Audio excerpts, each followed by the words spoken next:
Missy. And I'm Jessie, and you're listening to Let's Talk About It from the AG Perspective. Your healing affects everyone around you, specifically people that are in your energetic field regularly, whether that be children that live in your home, children that spend time with you, and children are little sponges. And they don't mean to, but they take. Right. But because that's what they know how to do. Right. So the part about cohabitation, I kind of wanted to have the conversation about nature versus nurture in terms of like what you think from an energetic standpoint, or what we think from an energetic standpoint, what we have learned about. I think that we came from a place generationally and historically speaking where blood's thicker than water. Mm-hmm. And I think that times have changed. And I think that people have realized that it's safe and okay to cut out people who are toxic family members. Yes. But so that's one example of blood is not thicker than water. In this case, I was thinking more about nature, nurture, and that the environment that you live in is a highly contributing factor to what you're going to turn out like as a person. Yeah. The environment not only you live in, but you choose to be in, or that you spend your time in. Because if you live in, sometimes, not all the time, but if you live in muck, you choose muck because you don't know any other way. Right. But then there are some people that live in muck, or vice versa, that live in clear water. Right. And choose to live in muck, and vice versa. And let's be clear, we're talking about energetic muck. Yeah. Not physical muck. Right. I mean, we can live in muck, but we're talking about energetic muck. Yeah, the yucky, the bad vibes. Which is pretty much what we do. This is the heart of everything that we do is energetic muck. Yeah. And it's so important if you're going to be around the little sponges, if you want to break that generational cycle, to take care of you first. Very stewardess airplane vibes with put your mask on first. Yes. Take care of you and your stuff first, and then it is so much easier to be yourself and take care of the things you need to take care of as mom, dad, aunt, grandma, daycare provider, in whatever capacity you take care of littles.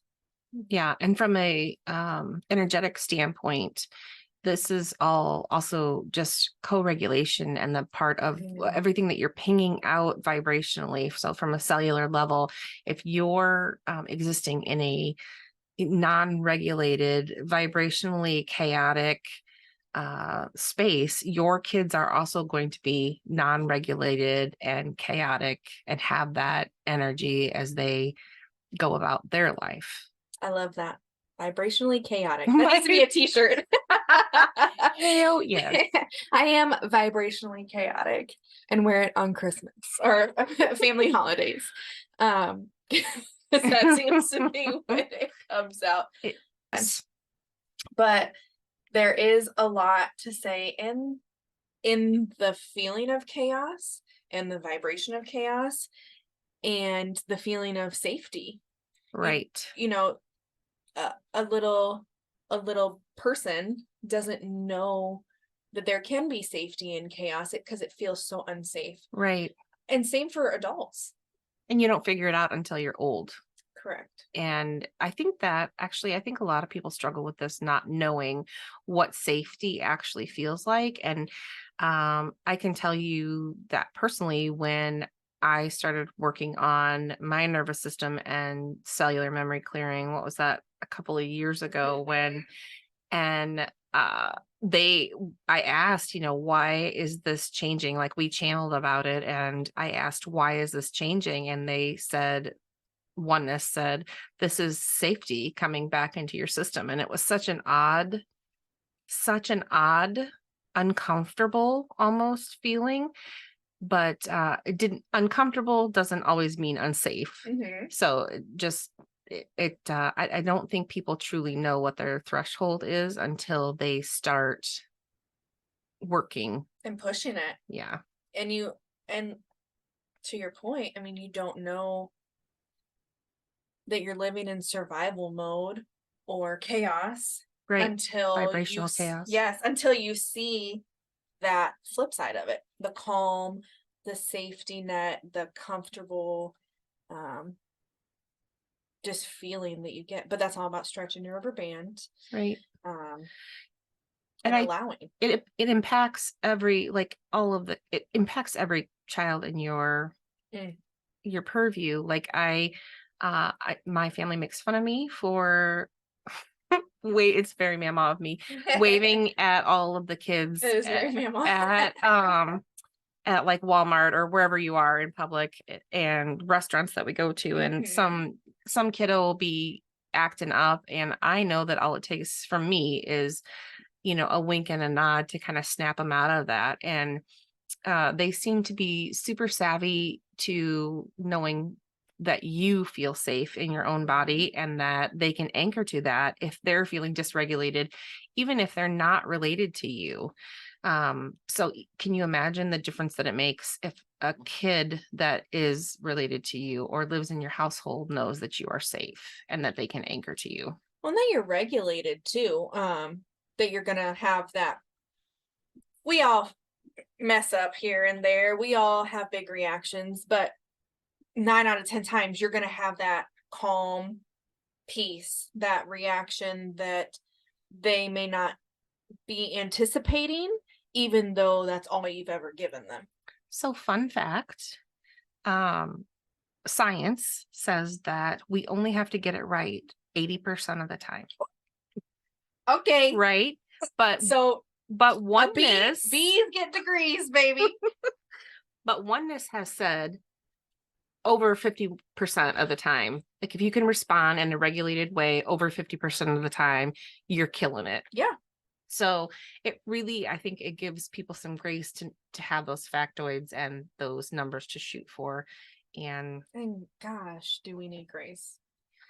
We are we are our biggest critics, not just us, but no, as a society, we are, and especially when it comes to, I think, parenting or caretaking, it's even that times 100, on your computer when you can blow up the words and see the very teeny tiny pixels. I feel like that's how caretakers or parents or anybody in that guardianship role that's looks a at really themselves. good analogy. Look at you. Sometimes I get it. That's really good. And I think for women, especially, Mm. uh, for you to hear that you heal your children's children. And I sometimes assume too often that people know this, but the egg that you developed in grew in your grandmother. Right, because as a woman, you're born with all the eggs you'll ever have. Right. So I grew in my mom's ovaries in Mama's womb Right. when she was pregnant. And my mom grew in Granny's womb, which is crazy to think that I was an You were a I was cell. a speck, I was a cell in 1940 Right. when Physically, when yeah, that spirit has had this planned for X amount of time, but yeah, in 1940 you were physically a speck. half of me. That's a that's a lot of coordination of It is. And it really is like we are really so tiny. We are teeny tiny on this big great earth, which is also wonderful and scary at the same time. yes, because you feel like you don't have the control that you think you have. Yeah. Yeah. Yeah. But also that is something to be said about when you're healing yourself, you're not just healing you as like you're not healing who we know as Missy and Right. just stopping there. We're healing you and your whole self and all versions of you, plus the egg that was Right. plus the womb you were in, then the egg that you were in, and then the womb that egg was in. Like there's so many, you go really 3 generations back just to do the basic healing work on yourself. The physical aspect of it. All the eggs, all the wombs. Womb work, we'll talk about that later, TBD. But it's very that matters. Your womb work matters. Your womb matters. Your womb All matters. wombs matter. All wombs matter. That's a t-shirt too. Yes. Cycles. So it would be crazy to know. I'm not saying that they're old. They're old. You're not old. You never age. They never. do. No. But it would be crazy to know what we know now when when you guys adopted. Right. Because that is just to know what we know now when I had, my oldest. So, and it's never too late. It's never too late to say you're sorry. It's never too late to do healing work. It's never too late to change the cycle, even if you have adult children. And so flip that. It's never too early. Absolutely never. From the point of conception, it's not too early. We've done a lot of research on that. That'll have to be another fun topic. Yeah. But all in all, taking care of you is taking care of your family. It's taking care of your business. It's taking care of the generations to come that you can't even think are going to come. Or, oh my gosh, it's taking care of if your children choose to adopt children. Like right. all of these avenues that you have, it comes back to you and the work that you pour into yourself and the allowance that you feel and release and welcome. Nailed it. Can I shut this off? We will talk to you guys next week. Thanks for listening to us. Have a good day. Bye.